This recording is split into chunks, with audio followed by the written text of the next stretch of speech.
Τι φταίει και δεν περνάμε πια καλά. Το σεξουαλικό δεν είναι η αιτία του προβλήματος. Θες να το λήξουμε? Να το συζητήσουμε.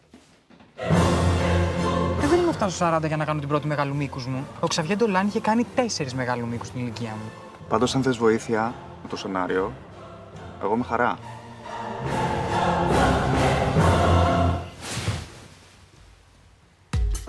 Οπότε τι πιο λογικό να φορτώσεις το σκυλί στον πρώην. Γιατί το μόνο που είχες ανάγκη ήταν να βρεις τον επόμενο γκόμενο. Έλα, ξεκόλα με τον πάνω. Εμένα αυτό το καλοκαίρι μου μάθε πάρα πολλά. Να ρε ιδέα που ψάξεις για την ταινία σου. Για σένα, Τίμωθη Σαλαμέ Δαγκωτό. Για σένα θα πάρουμε τον Chris Hemsworth. Το Thor με τρέλα.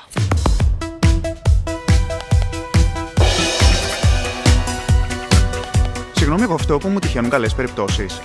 Όση αγάπη και να σου δώσω εγώ, για σένα η γκόμενη θα είναι πάντα προτεραιότητα. Άσε με μένα να λυσάω με την ταινία, να λυσάξεις και εσύ με τους γκόμενους με την ησυχία σου. Ποια μάνα δεν έχει νιώσει τροπή για το παιδί της? Σωστά. Τι άλλο θα δούμε? Κλασική Σιριζέα αδερφή.